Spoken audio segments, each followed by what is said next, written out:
नमस्कार, आप देख रहे हैं आपका अपना चैनल भिवानी हलचल खबरों के संग में मैं हूं मनोज कुमार। आइए डालते हैं नजर आज के समाचारों पर। जिले के गांव रोहनात में धरने पर बैठे ग्रामीण अपनी मांगों को पूरा करवाने से पहले धरना उठाने पर राजी नहीं हो रहे हैं। उनका कहना है कि जब तक उनकी सभी मांगें पूरी नहीं हो जाती हैं वो धरना समाप्त नहीं करेंगे। वहीं अब उन्होंने हांसी की लाल सड़क पर सरकार से मिलने का फैसला किया है। भवानीखेड़ा कस्बे के गांव रोहनात में अंग्रेज सरकार द्वारा नीलाम की गई जमीन मामले को हल करने की मांग को लेकर आसपास के पीड़ित किसानों द्वारा मंगलवार को महापंचायत का आयोजन किया गया। गौरतलब है कि अपनी मांगों को लेकर धरना दे रहे किसानों में से एक किसान संतलाल की मौत हो गई थी, जिसका दाह संस्कार अभी तक किसानों द्वारा नहीं किया गया है। हालांकि किसान 14 अगस्त से धरने पर बैठे हैं। वहीं किसानों ने सरकार को अल्टीमेटम देते हुए कहा कि वे मृतक किसान का शव हांसी स्थित लाल सड़क पर लेकर जा रहे हैं। सरकार अगर संतलाल को शहीद का दर्जा, परिवार के एक सदस्य को नौकरी देने व मुआवजा देने की मांग पूरा नहीं करती है तो वे आने वाले समय में आंदोलन को लाल सड़क पर शव को रखकर और तेज कर देंगे। बीजेपी सरकार को शर्म आनी चाहिए। इस शहीदी गांव में पिछले 7 दिन से एक पार्थिव शरीर रखा हुआ है। हिंदू धर्म का जब बीजेपी सरकार ढोंग करती फिर रही है, हिंदू धर्म में जब कोई प्राण त्याग दे तो उसका शाम होने से पहले संस्कार कर देते हैं, लेकिन इसको तो 7 दिन हुए हैं। आज इस शहादत को लेके पूरे आसपास के लोग इकट्ठे हुए हैं और उन्होंने ये आह्वान किया है या तो सरकार आधे घंटे में हमारे से बात कर ले, हमारी मांगों को मान ले। मतलब हुआ 1 घंटे के बाद जो सारा अपना शहीद संतलाल जी का शव लेके अपना लाल सड़क जहाँ ये रोहनात गांव ने शहीदी दी थी वहाँ की तरफ कूच करेंगे। यदि सरकार नहीं मानी तो वहीं जाके आगे जो फैसला वहीं लिया जाएगा।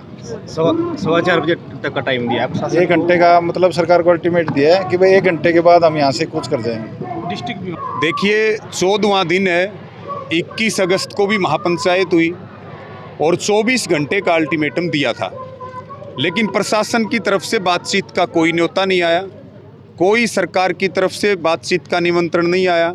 जबकि हम बातचीत के समर्थक हैं और हमारी कमेटी बातचीत करने के लिए तैयार थी। एक लंबी मीटिंग अभी पूरी कमेटी की चली है जिसमें सभी के सुझाव भी सुने गए हैं और गांव की तरफ से जो गांव की कमेटी है सर्वसम्मति से फैसला ये लिया है कि अभी एक अल्टीमेटम जो है लगभग 3:45 हो चुके हैं, अब तो एक 4:30 बजे तक का एक अंतिम अल्टीमेटम प्रशासन और सरकार को बातचीत के लिए है। अन्यथा 4:30 बजे के बाद ये पूरा जो जनसमूह यहाँ है, जन सैलाब यहाँ है, जो हमारे शहीद का पार्थिव शरीर है, इसको लेकर के हम हांसी की लाल सड़क के ऊपर बैठने का काम करेंगे। इसके अलावा हमारे पास कोई रास्ता नहीं है। भिवानी के चौधरी बंसीलाल विश्वविद्यालय में स्वावलंबी भारत अभियान के तहत विश्व उद्यमिता दिवस पर एक वर्कशॉप का आयोजन किया गया। इस कार्यक्रम में प्रदेश भर से आई महिलाओं ने स्वयं द्वारा बनाए गए उत्पादों के स्टॉल लगाकर यहां उपस्थित छात्र छात्राओं को स्वरोजगार की प्रेरणा दी।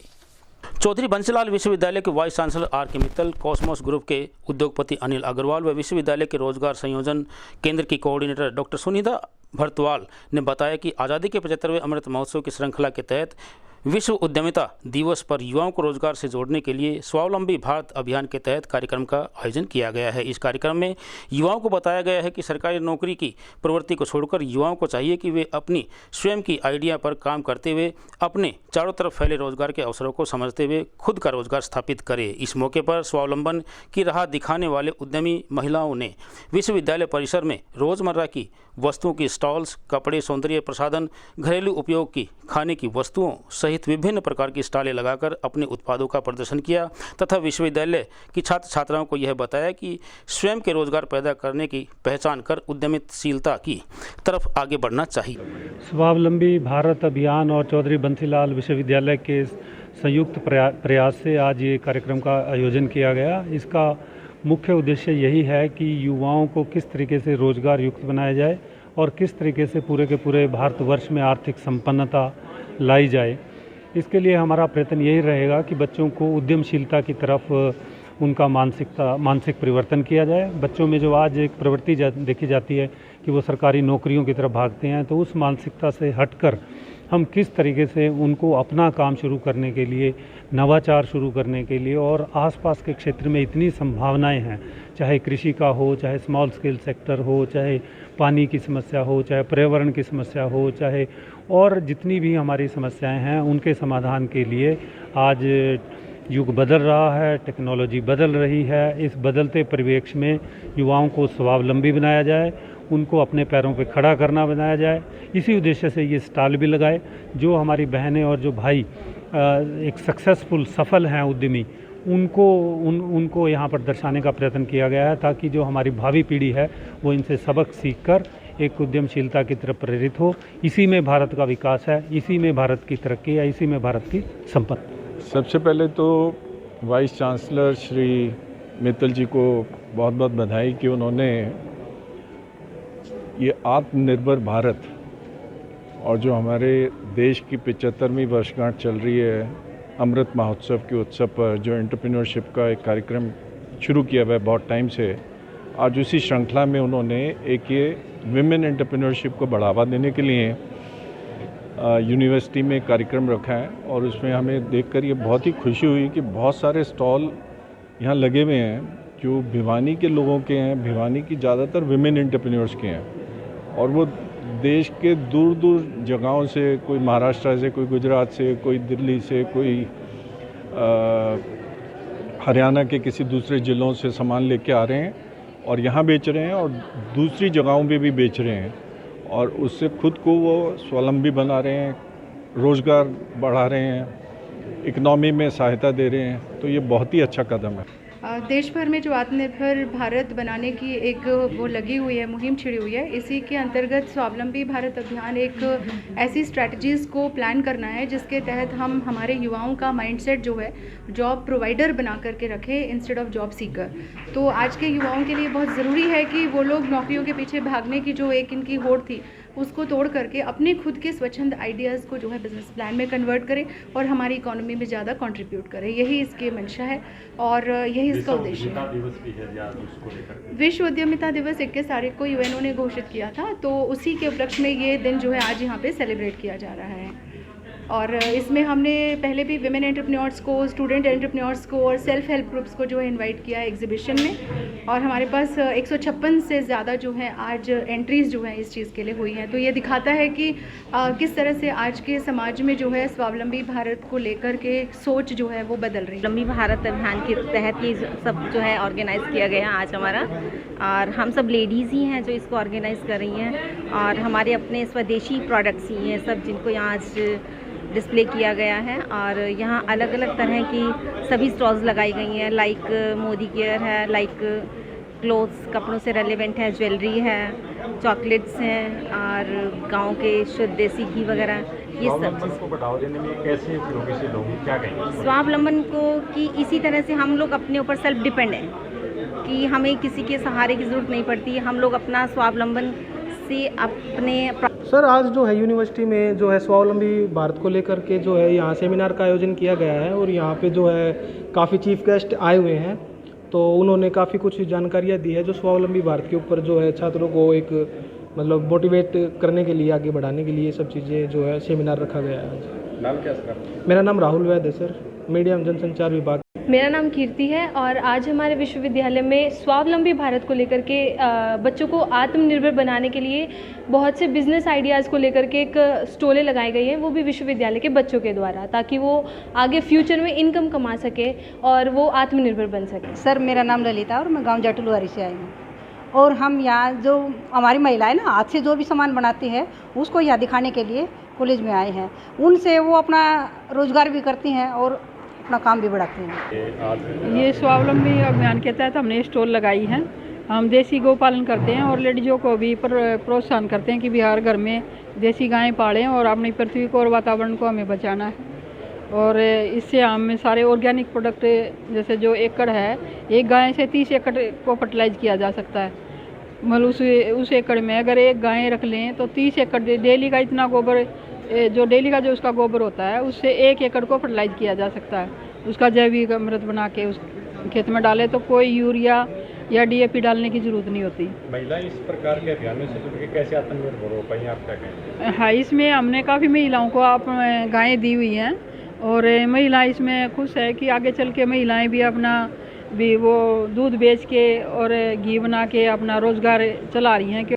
स्थानीय रोहतक गेट स्थित हलवासिया विद्या विहार में श्रद्धेय डॉक्टर स्वामी देवव्रत सरस्वती का आगमन हुआ। इस अवसर पर जहां विद्यालय प्रबंधन ने उनका भव्य स्वागत किया, वहीं बच्चों द्वारा योगासन, PT व शारीरिक व्यायाम का प्रदर्शन किया गया। आर्यवीर दल हरियाणा के संचालक उमेश शर्मा ने आचार्य सरस्वती जी का जीवन परिचय दिया।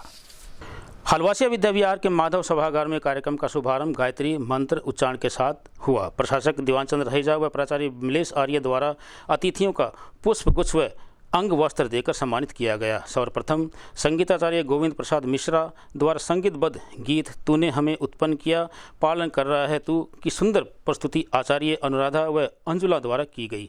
आर्यवीर दल हरियाणा के संचालक उमेश शर्मा ने स्वामी देवव्रत सरस्वती के जीवन परिचय से अवगत कराते हुए कहा कि स्वामी जी धनुर्वेद से PhD हैं। इन्होंने अपनी विभिन्न स्थानों पर योग दर्शन पद्धति पर रिसर्च भी किया है। योगाचार्य रामदेव ने भी इनसे योग प्रशिक्षण लिया है। भारतीय पद्धति का कोई भी व्यायाम हो वे भली भांति उससे परिचित हैं। डॉक्टर स्वामी देवव्रत सरस्वती ने जीवन जीने की 3 विशेष बातें बताई। प्रथम सुंदर बनना, द्वितीय जीवन में सफलता प्राप्त करना, तृतीय जीवन की गाड़ी को संतुलित करके चलाना। इन तीनों विषयों में से छात्रों के आग्रह पर उन्होंने जीवन में सफलता प्राप्त करने के 5 सूत्रों पर विस्तार से प्रकाश डालते हुए कहा कि सफलता का प्रथम सूत्र है लक्ष्य प्राप्ति। जीवन में जो तय किया है या जो लक्ष्य निर्धारित किया है उसे प्राप्त करने के लिए आवश्यक है कि अपने आप में विश्वास, आत्मविश्वास सफलता का रहस्य है। यदि हमें अपने आप पर ही विश्वास नहीं है तो हमारा कार्य किस प्रकार सफल होगा। जो भी कार्य करो आस्था और विश्वास के साथ करो। शुभ उद्देश्य के लिए सच्ची लगन से किया गया प्रयत्न कभी निष्फल नहीं होता। ये हलवासिया की पावन भूमि का अहोभाग्य है कि आज स्वामी देवव्रत जी एक राष्ट्रीय संत इस पावन भूमि पर आए और अपना पावन संदेश दिया। हम तो स्वामी जी का शासन जा सकते हैं। जो नैतिक, सामाजिक और राष्ट्रीय मूल्यों के बारे में इन्होंने बच्चों को बताया, जो सफलता के सूत्र, जो तरीके इन्होंने बताए, हम हर संभव प्रयास करेंगे कि इनके कहे वाक्यों पर चल के बच्चों को वो चीज़ें व्यवहार में लाएं और स्वामी जी के बताए मार्ग पर चल के एक अच्छे देशभक्त नागरिक बने। आज हमारे विद्यालय में सार्वदेशिक आर्य विद्यालय के प्रधान संचालक डॉक्टर स्वामी देवव्रत जी ने विद्यार्थियों को नैतिक मूल्यों के बारे में और सफलता के सूत्रों के बारे में बताया। हम सबका बड़ा सौभाग्य है कि ऐसे सन्यासी, तपोनिष्ठ,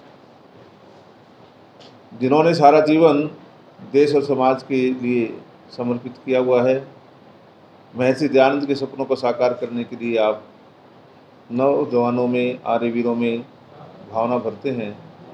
मैं स्वामी जी ने जो मार्गदर्शन दिया है उसको हम विद्यार्थियों में पूरी कोशिश से लागू करने की भरसक प्रयत्न करेंगे और उम्मीद करता हूं कि आगे भी जब आप भिवानी पधारें तो विद्यालय में अवश्य ही दर्शन दें।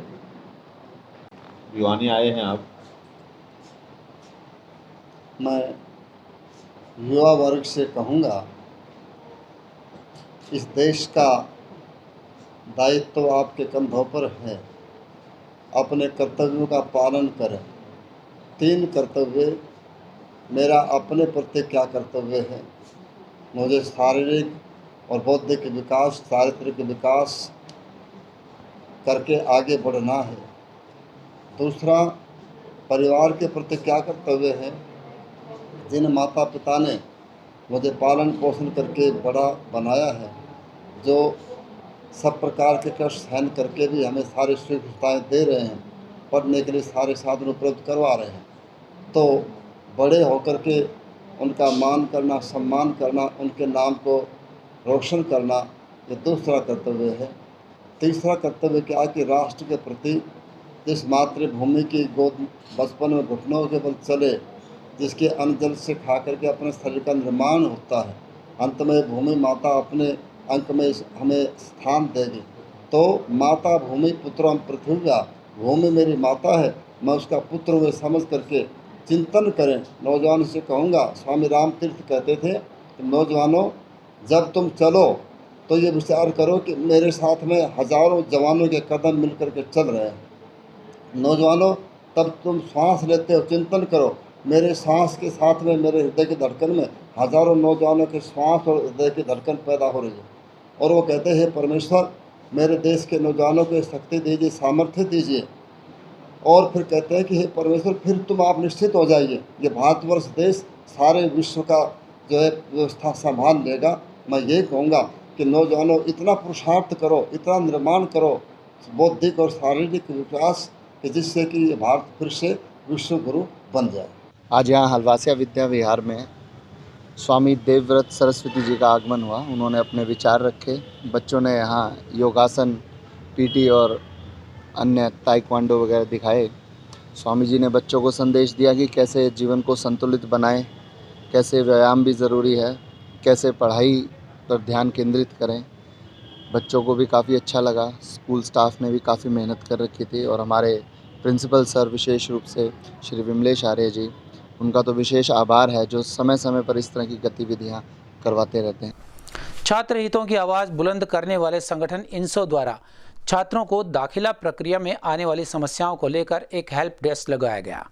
CBLU के मुख्य द्वार पर लगाए गए इस हेल्प डेस्क में करीबन 190 विद्यार्थियों की दाखिला प्रक्रिया में आने वाली समस्याओं का समाधान किया गया। इस मौके पर छात्र नेता नितिन सेन ने कहा कि विश्वविद्यालय स्तर पर छात्रों के दाखिला प्रक्रिया संबंधी कई नियमों में बदलाव किया गया है तथा कई बार प्रथम वर्ष के लिए दाखिला लेने के लिए पहुंचने वाले छात्रों को उन नियमों की जानकारी नहीं होती तथा वे गलत तरीके से अपना दाखिला फार्म भर देते हैं, जिसके बाद उन्हें बाद में समस्याओं का सामना करना पड़ता है। लेकिन इंसो हेल्प डेस्क के माध्यम से छात्रों को ऐसी समस्या का समाधान कर उनके लिए दाखिला प्रक्रिया सफल बनाई गई है। सेन ने बताया कि मंगलवार को लगाए गए हेल्प डेस्क के माध्यम से विद्यार्थियों की डॉक्यूमेंट्स वेरिफिकेशन संबंधी समस्या को दूर किया गया है। इस मौके पर छात्र नेता सौरभ ग्रेवाल, इंसो जिला मीडिया प्रभारी रोहित यादव ने कहा कि इंसो संगठन हमेशा विद्यार्थियों की समस्या के समाधान के लिए तत्पर है। मैं नितिन सेन, छात्र नेता चौधरी बंसीलाल विश्वविद्यालय इंसो। आज का ये हेल्प डेस्क हैं, ये हर महाविद्यालय के अंदर लगाए जाएंगे। हमारे जो माननीय इंसो के राष्ट्रीय सह सचिव हैं माननीय श्री सचिन जताई जी, उनके दिशा निर्देशानुसार ये जो हेल्प डेस्क लगाने का काम है ये हर कॉलेज के अंदर किया जाएगा। हेल्प डेस्क में नए विद्यार्थी क्या है, उनको इतनी नॉलेज नहीं होती, वो हर जगह पे कहीं ना कहीं उनको अच्छे से नोटिस प्रोवाइड नहीं होते, लिस्ट प्रोवाइड नहीं होती। कई उनको ऐसी समस्याएं आती हैं जो इधर से उधर उनको घूमना पड़ता है। और ये हेल्प डेस्क लगाने का केवल यही है कि भी उन विद्यार्थियों को किसी भी प्रकार की कोई समस्या का सामना ना करना पड़े। ऐसी समस्याएं जो उनको फेस करनी पड़ती है उनसे छुटकारे के लिए ये सारे हेल्प डेस्क लगाए जाते हैं। हम इंसो के द्वारा यही दिखाना चाहते हैं कि जो भी विद्यार्थी यहाँ पे आता है, एडमिशन लेता है, इंसो हमेशा उसके साथ खड़ी मिलती है। हमारा इंसो छात्र संगठन का यही काम है कि विद्यार्थी की कोई भी समस्या हो, सबसे पहले हम उसके आगे खड़े मिलेंगे। भिवानी में CIA स्टाफ ने राहगीरों को लिफ्ट देकर रुपए व सामान छीनने वाले गिरोह के 3 सदस्यों को गिरफ्तार करने में सफलता हासिल की है। पुलिस टीम द्वारा आरोपियों को 2 दिन के पुलिस रिमांड पर लेकर वारदात में प्रयोग की गई गाड़ी को भी बरामद कर लिया गया है। रिमांड के दौरान आरोपियों ने कुछ वारदातों को कबूल भी किया है। CIA स्टाफ प्रथम प्रभारी निरीक्षक योगेश कुमार ने जानकारी देते हुए बताया कि जिला भिवानी में राहगीरों को लिफ्ट देकर बाद में रुपये व सामान छीनने की 2 वारदातें सामने आई थी, जिस पर पुलिस अधीक्षक भिवानी ने CIA स्टाफ को आरोपियों की पहचान कर उन्हें जल्द से जल्द गिरफ्तार करने के लिए निर्देश जारी किए थे। जो पुलिस टीम के द्वारा कड़ी मेहनत कर व महत्वपूर्ण साक्ष्यों का आकलन करके दिनांक 21 अगस्त 2022 को CIA स्टाफ प्रथम भिवानी के सहायक उप निरीक्षक आनंद कुमार ने अपनी टीम के साथ राहगीरों को लिफ्ट देकर सामान व रुपये छीनने के मामले में गिरोह के 3 सदस्यों को भिवानी से गिरफ्तार करके बड़ी कामयाबी हासिल की है। जांच इकाई के द्वारा आरोपियों को माननीय न्यायालय में पेश कर 2 दिन के पुलिस रिमांड पर लिया गया है। रिमांड अवधि के दौरान आरोपियों से गहनता से पूछताछ करने के बाद आरोपियों ने जिला भिवानी में राहगीरों को लिफ्ट देकर रुपये छीनने की 2 वारदात व जिला हिसार में 5 वारदात को करना कबूल किया है। वारदात हुई थी 9 तारीख को। एक लड़का गजेंद्र जो गुड़गांव से इंटरव्यू देके आ रहा था और वो 8:30 बजे के करीब अपने हासी गेट पे खड़ा था अपना किसी सवारी के इंतज़ार में। तो एक गाड़ी आई, उन्होंने कहा कि हम हिसार जा रहे हैं, आपको रास्ते में छोड़ देंगे। उसने लिफ्ट लेके वो उनके साथ गाड़ी में बैठ गया। उन्होंने क्या किया, उसको गन पॉइंट पे लेके और उससे उसकी जेब में जितने भी पैसे थे वो छीन लिए। फिर उसके एटीएम में जो छीन लिया और उसका पिन कोड पूछ लिया।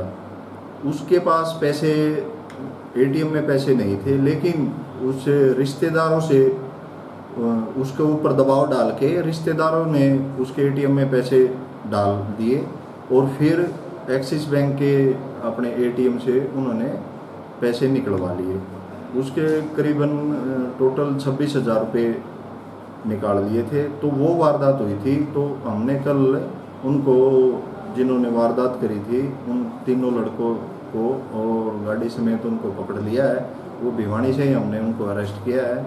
उन्होंने तकरीबन अपने 7-8 वारदात कबूल की हैं, जो हिसार की हैं और भिवानी की हैं। उनके नाम है, एक का नाम रमेश है और एक का नाम सरवर है, एक का नाम रविंदर है। तीनों लड़कों को हमने अभी 2 दिन के रिमांड पे लिया है और आगामी कार्रवाई हम अभी जारी है। सर ये कहाँ के और आपस में क्या रिश्ता है?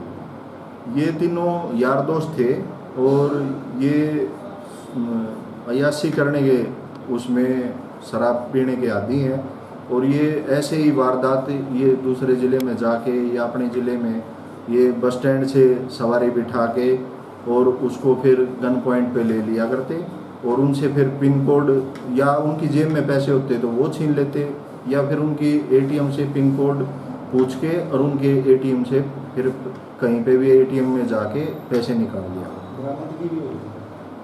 अभी तो इनसे गाड़ी बरामद है जो वारदात में प्रयोग हुई थी। अभी 2 दिन के रिमांड पे इनको लिया गया है। अभी जो भी आगे कार्रवाई होगी वो बता देंगे। तो सरकार ने जो 7-8 वारदातें होनी चाहिए। ट्रांसफर ड्राइव के तहत ग्रामीणों के अनुसार अनियमितताओं के चलते कस्बा भवानीखेड़ा के गांव बलियाली के ग्रामीणों ने रोष प्रदर्शन किया है। इस बारे में उन्होंने शिक्षा विभाग को एक ज्ञापन भी भेजा। वहीं छात्रों व ग्रामीणों ने अपनी मांगें पूरी करने की गुहार लगाई। आपको बता दें कि ट्रांसफ़र ड्राइव के तहत गलत रैशनलाइजेशन नीति लागू किए जाने से बलियाली के गवर्नमेंट गर्ल्स स्कूल से 4 अध्यापिकाएं व 2 अध्यापकों का गांव के सीनियर सेकेंडरी स्कूल से तबादला हो गया है, जिसके रोष में ग्रामीणों ने आज ज्ञापन के माध्यम से सरकार से फैसला वापस लेने की मांग की है। गाँव के स्कूल में पहले से ही अध्यापकों की कमी बनी हुई है और अब सरकार के बड़े फैसले से बच्चों का भविष्य अंधकार में बन जाएगा। सरकार यदि जल्द से जल्द फैसला रद्द नहीं करती है तो फिर वे एकजुट होकर जिला स्तरीय प्रदर्शन कर मार्ग जाम करने के लिए बाध्य होंगे। हमें समस्त आदर्श गांव बलियाली वासियों ने आज जो स्कूल में तो मास्टर हटा दिए, 4 मैडम तो हटा दी हमारी गवर्नमेंट गर्ल मिडिल स्कूल तय और 2 मास्टर हटा दिए senior secondary school girl school तय। उनके बारे में हमने ज्ञापन दिया भी हिसाब दी। तो कही है कि भाई जो नई शिक्षा नीति है उसने वापस लो और पुरानी शिक्षा नीति के हिसाब से जो हमारी मैडम है, जो स्टाफ है स्कूल स्टाफ उतना का उतना रहना चाहिए ताकि बड़का की पढ़ाई बाधित ना हो। हाँ, स्टाफ की कमी पहले से भी, एक तो मास्टर है 3 साल से लगभग सीनियर सेकेंडरी स्कूल जो बॉयज है उसमें 3 साल से डीसी ऑफिस में बैठा है। हिंदी का टीचर है मर्द और वह टीचर को नहीं, और ऊपर से जो सरकार ने है नए जो टीचर खोसण का काम कराया है उसके विरोध में हमने प्रदर्शन कराया, हर ज्ञापन दिया भी साहब दी। बिल्कुल बिल्कुल ये तो संत का संत की दिक्कत भाई सब ने जन्म चलता रहा तो एक दिन बड़का की पढ़ाई छुटनी है कि मैं तो चिराग योजना चला दी और दूसरी बात रही कोई इंग्लिश मीडियम दे दिया, न तो टीचर ट्रेंड कर रखे इंग्लिश पढ़ाने के लिए और न बिल्डिंग अवेलेबल करवाई और दूसरी बात चिराग योजना के थ्रू अब कह रहे हैं कि 3 किलोमीटर दायरा में दूसरा स्कूल हो गया तो बंद कराएंगे। अब जिसमें करेंगे कह रहे हैं कि पहले स्कूल में कराएंगे को नहीं, पहले उन्हें बच्चा का बिल्डिंग को नहीं इसे बंद करके ऑर्डर ले जाएंगे तो ये हम बिल्कुल भी नहीं होने देंगे। अगर चक्का जाम कर देंगे सरकार की ईंट से ईंट बजाने के लिए तैयार हो जाए मजबूरी में हम, जब हमारे बच्चा का अंधकार में भविष्य होगा। तो स्थानीय बिजली बोर्ड कॉलोनी में मूलभूत सुविधाओं के अभाव के चलते यहां की महिलाओं ने एकत्रित होकर कार्यकारी अभियंता से मुलाकात की। अपनी समस्याओं के जल्द से जल्द समाधान की मांग करते हुए उन्होंने कहा कि उच्च अधिकारियों को भी इन समस्याओं से अवगत करवा दिया गया है। बिजली बोर्ड कॉलोनी की महिलाओं ने कॉलोनी में मूलभूत सुविधाओं को लेकर बिजली विभाग के अधीक्षक अभियंता से मुलाकात की। इस अवसर पर उन्होंने कॉलोनी में सफाई व्यवस्था, सीवरेज समस्या इत्यादि से अधीक्षक अभियंता को अवगत कराया। वहीं उन्होंने इन समस्याओं को शीघ्र हल करने की अधीक्षक अभियंता से मांग की। हाँ, आज कॉलोनी की महिलाएं आई थी, कुछ उनके ग्रीवेंसेस थे सफाई को लेके और उसको लेके। अभी थोड़ा सा हमारे यहाँ पे बजट का इशू था जो कि अभी हायर अथॉरिटी से बात हो गई है और उन्होंने इंश्योर किया है कि इस मंथ के लास्ट तक वो बजट प्रोवाइड करा देंगे और बजट आ जाता है जैसे ही हम और उससे पहले इवन कॉलोनी की सफाई तो रेगुलर बेसिस पे होती रहती है और जो इनके ग्रीवेंसेस हैं उनको शॉर्ट आउट कर देंगे विद इन 1 वीक या 2 डेज हो जाएगा। एक्शन साहब से सफाई के लिए मिलने के लिए गए थे। यहाँ कॉलोनी में नरी गंदगी खंड रही है और गोडा गोडा तक घास जाम रखा है और यहाँ पर मेंटेनेंस भी नहीं हो रही है। बारिश का वजह से नरे मच्छर और नरे डेंगू पैदा हो रहे हैं और बच्चों के बुखार भी चढ़ रहा है। और ये जो मंदिर है अपने भगवान का, इसके सामने बिल्कुल नरा कूड़ा डाल रखा है। इसकी सफाई करवाई जाए सारी कॉलोनी की और एक्शन साहब को कड़े से कड़े कहा जाए कि भी जल्दी से जल्दी वो काम करवाए जाए। हमारे संग में बस इतना ही। अगले के लिए देखते रहेगा आपका अपना चैनल भिवानी हलचल।